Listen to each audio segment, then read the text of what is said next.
SAS was once one of the most admired airlines in Europe. They pioneered routes nobody else could fly. They reinvented how airlines think about customer service and sold the idea of Scandinavia to the entire world. And then it ended up in a bankruptcy court in New York and is currently in the process of becoming a subsidiary of the Air France KLM group. So how does this happen? Well, this is a story of an airline that was built first and foremost as a compromise. And well, compromises get complicated and they don't last forever. Hello, welcome back to another video. Today we're in Munich. Bit of a boring airport, at least this terminal. Flying to Manchester today via Copenhagen, flying SAS. They've got weird boarding passes, actually. That's one thing to note. Usually, right, it's 2 flights, you get 2 boarding passes. With SAS, they've given me a combo boarding pass. Never seen that before. It's got both flights on it and 1 barcode. Anyway, I don't know about you, and feel free to call me stupid in the comments down below. I am stupid. But I didn't realize until quite recently that SAS, Scandinavian Airline System, was actually the airline for 3 nations. I think I kind of just thought of it maybe as Sweden's airline, but either way, the story of SAS doesn't begin with a pioneering founder or a single nation's need for an airline. It begins with a political problem.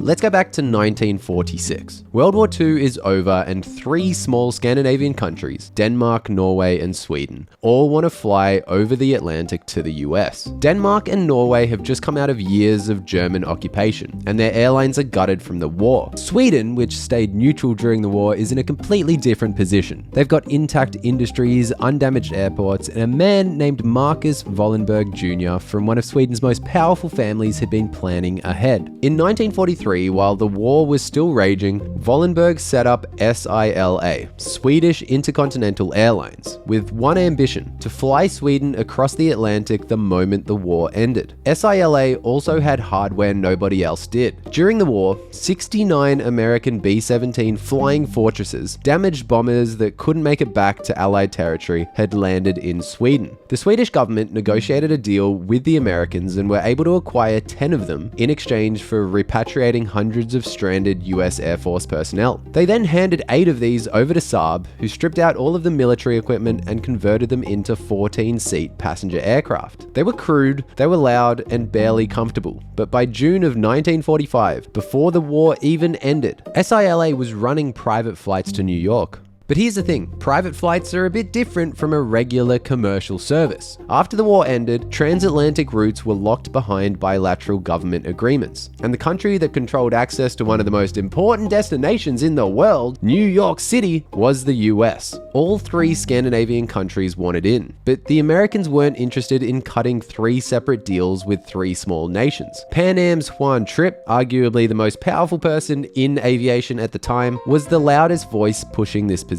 Scandinavia has to show up as one party or it doesn't show up at all. That forced the 3 countries to the table, and the negotiations were brutal. It wasn't just Scandinavia versus America, but Scandinavia versus itself. Sweden demanded at least 50% ownership and majority control. Denmark and Norway refused. They just spent 5 years under occupation. They weren't about to hand their aviation future to Stockholm. At one point, Denmark and Norway even threatened to form their own consortium and cut Sweden out entirely. The deadlock dragged on for months until the night of July 31st, 1946. At the Norwegian Shipowners Association building in Oslo, after hours of talks that went nowhere, 3 men retreated to a private room. Marcus Wallenberg Jr. for Sweden, Thomas Falk for Norway, and Per Kampen for Denmark. At 3 AM on August 1st, they signed a deal. This deal was known as the 3-2-2 Compromise. Sweden got a 3/7 ownership stake, Denmark and Norway each got 2/7.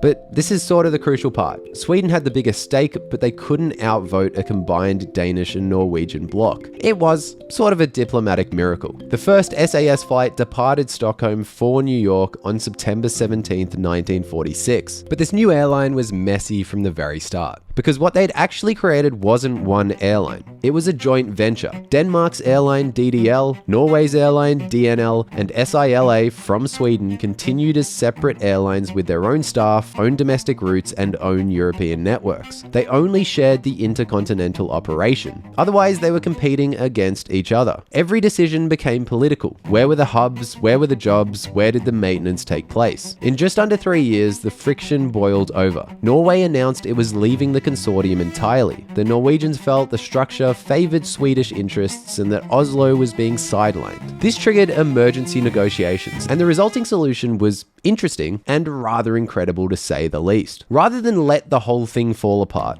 the three countries agreed to go further than anybody had originally intended. In 1951, all operations, not just the intercontinental, but domestic and European too, were merged into a single consolidated entity, the SAS consortium. 3 airlines became one route network, one management team, and one fleet across 3 countries. The airline had survived its first crisis, but it would not be its last. The core question that hung over SAS from day one was simple. Can a company built as a diplomatic compromise ever actually function as a competitive business? And well, it would take around 78 years until we finally got our answer.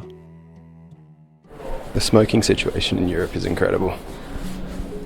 Despite the rocky start, the consolidation in 1951 actually kinda worked. SAS could finally function as a real airline, and they went on an incredible almost 30-year run. They were the first to operate the Caravelle, they were the launch customer for many variants of the DC-9, and they were an early adopter of the 747. They were an airline that were consistently punching above the weight of the 3 countries behind it. But the thing that really put SAS on the map was a route nobody else had figured out how to fly. If you wanted to fly from Copenhagen to Los Angeles in the early 1950s, you had to go the long way, south across Europe and then across the Atlantic. But there was this massive shortcut. Everyone could clearly see it sitting right there on the map. Go straight over the North Pole. The problem was, nobody, up until SAS, could actually do it. The reason is the fundamental rules of navigation change when you get close to the top or the bottom of the Earth. Magnetic compasses become unreliable near the poles. The needle can wander and swing unpredictably. Celestial navigation by the stars or the sun, the traditional backup method, also fails during the Arctic twilight periods, when the sun sits just below the horizon. It's too bright to see any stars, but the sun can't be used either because it isn't visible. And even the maps themselves become a problem. The lines of longitude converge as they approach the poles, meaning the closer you get to the top or the bottom of the world, the more distorted and unreliable traditional charts become. There are also no radio beacons, no weather stations, and if anything went wrong, you were coming down on ice hundreds of miles from the nearest human settlement. So how did they do it?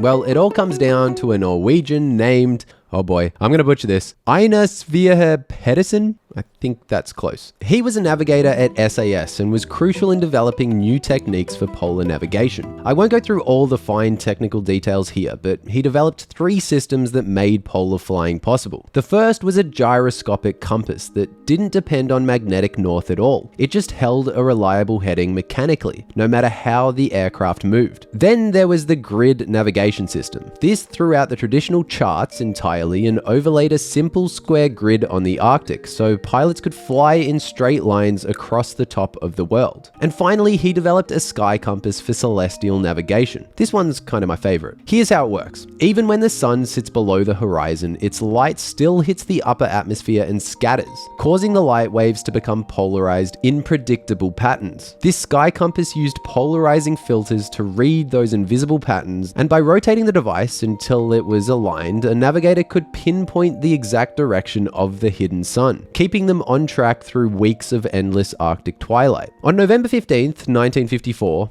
SAS inaugurated the world's first scheduled commercial polar route, Copenhagen to Los Angeles. The route shaved thousands of kilometers off the journey. Passengers were issued snowsuits and Arctic survival manuals, and you might think that would put people off. But instead, the polar routes turned SAS into a global sensation, with Hollywood elites like Elizabeth Taylor, Frank Sinatra, and even Walt Disney taking the flight. By 1957, SAS had opened a route from Copenhagen to Tokyo via Anchorage, becoming the first airline to offer round-the-world service over the North Pole. SAS also wasn't just selling airline tickets. They were selling an entire region's identity to the world. The brand became synonymous with Scandinavian modernity, clean design, efficiency, and quality. In 1959, Thailand chose SAS to help build Thai Airways because Scandinavia had expertise without the colonial baggage of the larger Western powers. 3 small countries had built something truly world-class. From the mid-1960s through most of the 70s, SAS was a strong, profitable airline. And then it all started to unravel.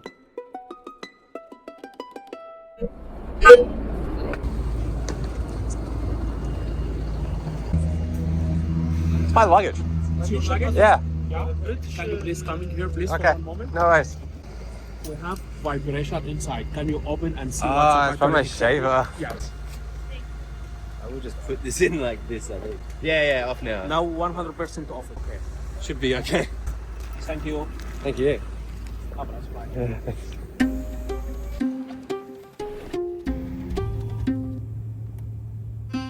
In 1980, SAS posted a 109 million Swedish krona loss. Only about 8 million USD, but they were ranked 14th out of 17 European airlines for punctuality. The golden age was ending, and the board's response was a program they internally called the cheese slicer. Make small cuts off everything equally. This just killed initiative everywhere and fixed nothing. So they took a gamble on a 39-year-old Swede named Jan Carlzon, a turnaround prodigy who had already rescued 2 businesses. Oh boy, these pronunciations. The first was Vingresor, SAS's package holiday business. And then there was Linjeflyg, a Swedish domestic airline they had a major stake in. When Carlzon arrived in June of 1981, he proposed the opposite of what everyone expected. Instead of cutting, he wanted to spend another $45 million to redesign how SAS treated customers. His idea was brutally simple. 10 million passengers interacted with about 5 SAS employees per year. Each interaction lasted roughly 15 seconds, and every single one of those interactions was what he called a moment of truth. And crucially,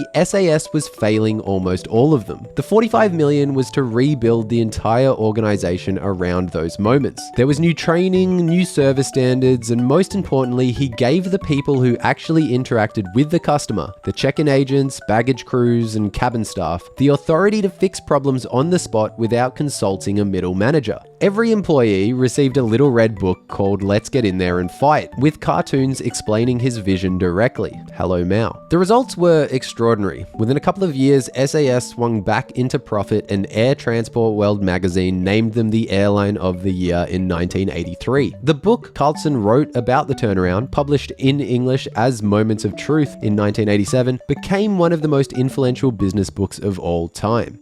Carlzon was one of the most famous airline executives on earth, and that confidence pushed him into a bigger bet. He had become convinced that deregulation would consolidate the industry into just 4 or 5 mega carriers, and that any airline that was not part of one of these groups would be swallowed up or left behind. He wasn't really wrong about the diagnosis. That's pretty much exactly what ended up happening, but his timing was off and his solution was expensive. Carlzon launched a massive diversification campaign. Stakes in Continental Airlines in the US, British Midland in the UK, and Span Air in Spain. And then a whole shopping list of other investments that had nothing to do with flying. Intercontinental Hotels, the Diners Club Nordic franchise, the list goes on. The crown jewel was Project Alcazar, an attempted merger of SAS, KLM, Swiss Air, and Austrian Airlines into a single European carrier called Symphony. It was exactly the kind of mega merger that would later create Air France KLM and IAG. But in 1993, the Alcazar Airlines couldn't agree on US airline partnerships and it all collapsed. On September 28, 1993,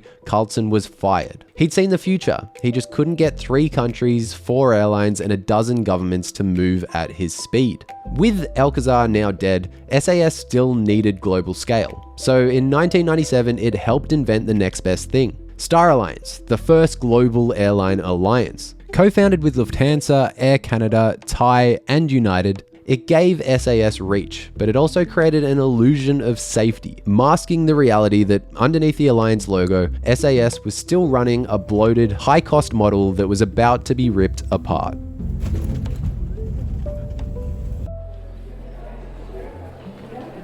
So that flight ended up being delayed by like 30 minutes. So I don't have a ton of time. I was supposed to have like an hour and 40. Now we got like 50 minutes. I am quite hungry though. Is it a terrible idea to potentially miss my flight for some food? Oh, I got a 7-Eleven. I might have to look around the 7-Eleven. What's a sec? I'm trying to remember what this exchange rate is for sex. What did he just say? SEKs. Thank you. Piece of pizza, a chicken stick, and a dream. That is absurdly good. So they're currently waiting for the catering to arrive or something, so they can't let us on board, which is good for me because I was running late. Don't have much of a view, but we'll try and make the best of it. Yeah, SAS. I don't know which segment we'll be at this point, but let's get into the next one.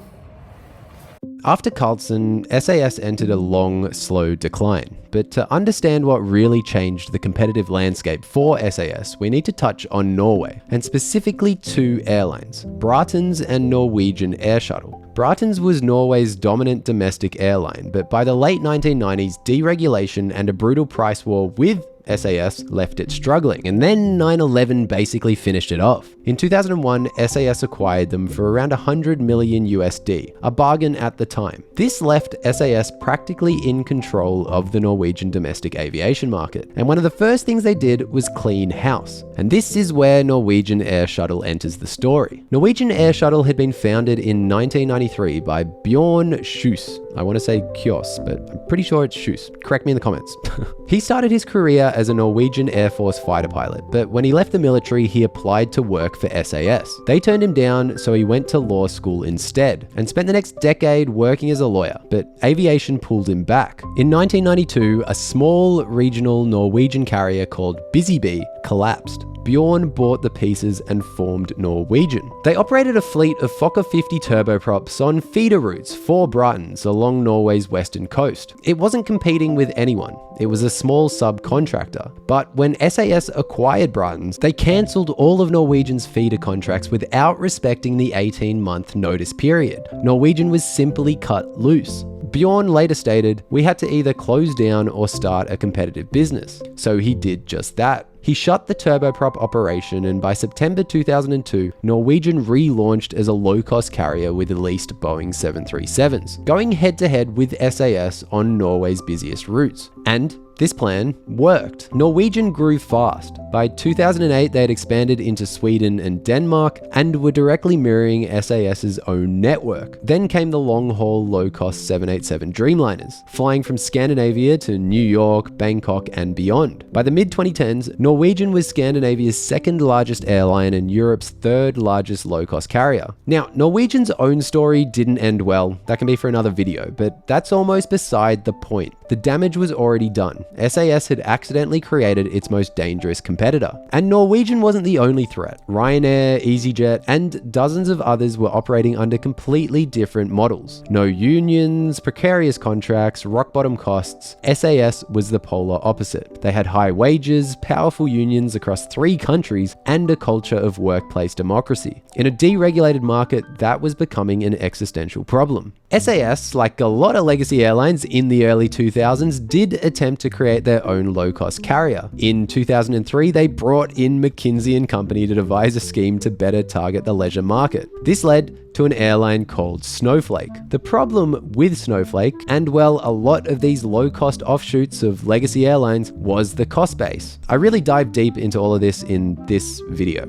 Snowflake used SAS aircraft, SAS crews, and hence had similar costs to SAS. Only 5 people were actually Snowflake employees. As you can probably imagine, it did not go well. The airline lasted 19 months. From this Snowflake collapse onwards, SAS entered what I think we can call the lost years. Not a single dramatic collapse, just a slow grind. Every year, the competition got leaner and cheaper, and every year, SAS had to negotiate its way to the next cost cuts across 3 countries. The brand still looked premium. The route map is still impressive, but underneath it, SAS is fighting a price war with a business model that was built for a different era. Norway gradually reduced its stake over time and sold its final shares in June of 2018. Norwegian Air had given the country its own aviation champion, and the political appetite for subsidizing a tri-national flag carrier was gone. Sweden was losing patience too. Each new crisis brought the same question. Why should the Swedish taxpayers keep backstopping an airline that 3 countries couldn't agree on how to run? Denmark held on, but for practical reasons as much as sentimental ones. Copenhagen was SAS's operational center of gravity. This is where the hub was, this is where the headquarters were, this is where their largest employee base was located. After a decade of cost cutting, SAS wasn't just shrinking, it was changing too. And people could feel it. In February of 2020,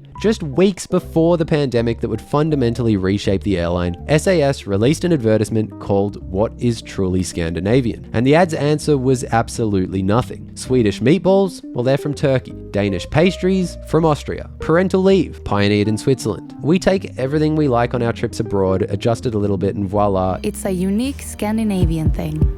The intention was to celebrate open-mindedness and global connectivity, but the reality was a cultural detonation. Within 24 hours, the YouTube version of the ad had over 115,000 dislikes. Hashtag boycott SAS trended across Scandinavia. Danish People's Party spokesman Søren Espersen called it disgusting and accused SAS of spitting on all that is truly Norwegian, truly Swedish, and truly Danish. 3 days later, SAS officers received bomb threats. They panicked, they pulled the video, and initially claimed their channels had been hijacked by a coordinated bot attack. The controversy crystallized something that had been building for decades. SAS's management viewed Scandinavianism as an evolving, globalized ethos. A significant portion of their home audience viewed it as something sacred and bounded. This ad might have been the last straw for the airline, or it might have just blown over, but in the end, it didn't really matter. Within mere weeks, the pandemic hit.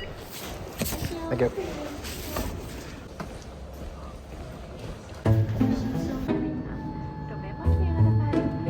We are now ready for departure. By April of 2020, capacity was down 94%. And for the first time in its history, SAS offered no scheduled international flights to or from Scandinavia. Around 90% of staff, approximately 10,000 people, were put on temporary layoff schemes. And then came a permanent reduction of 5,000 positions. Now look, every airline in the world was going through this. Lufthansa put huge parts of its workforce on reduced hours. British Airways cut 12,000 jobs. But most of them were cutting from a position of relative strength. SAS was cutting from a company that had already been through a decade of restructurings, pay freezes, and strikes. There was no fat left to trim. The Swedish and Danish governments did step in, putting up billions of kroner in credit facilities and recapitalization commitments to keep the airline alive. But the goodwill wasn't infinite. By February of 2022, management had launched the SAS Forward Plan, a comprehensive restructuring designed to cut costs, shed debt, and attract new investors. Bankruptcy wasn't strictly on the table, but it also wasn't off it entirely. Meanwhile, as demand started to return, the workers who had been laid off during the pandemic expected to come back to their old positions. This is how the Scandinavian model had always worked. But SAS had other plans. The airline funneled flying into lower cost subsidiaries and offered workers positions under those entities instead, with worse pay and longer hours. Workers with over 20 years of experience were passed over. To the unions, it was a calculated betrayal. So on July 4th, 2022, nearly 1,000 pilots walked out across Sweden, Denmark, and Norway. The very next day,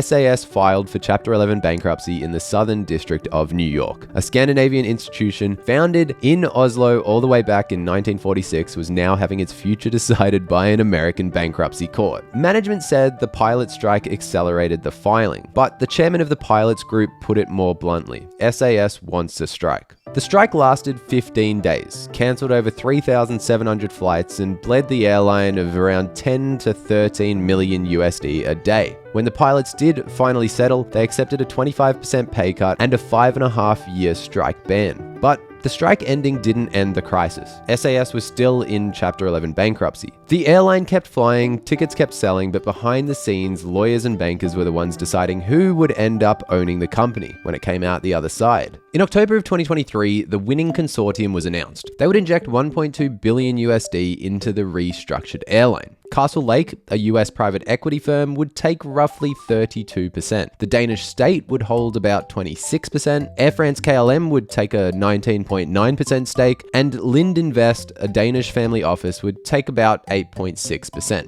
The remaining 14-ish% went to creditors as equity. Of the three founding nations, only Denmark remained. SAS emerged from Chapter 11 in August of 2024, and within 3 weeks, SAS left Star Alliance, the alliance it helped co-found in 1997, and instead joined SkyTeam. Not exactly by choice, but because Air France-KLM was a SkyTeam member, and SAS was now firmly part of the Air France-KLM family.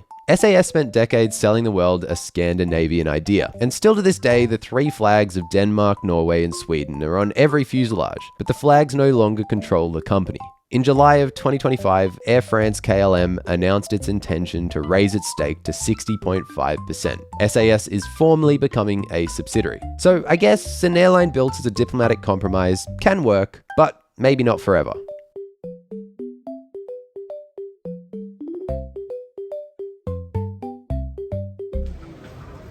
Sky tanking.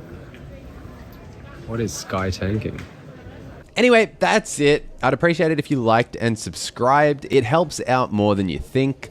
You can also follow me on Instagram here and LinkedIn here.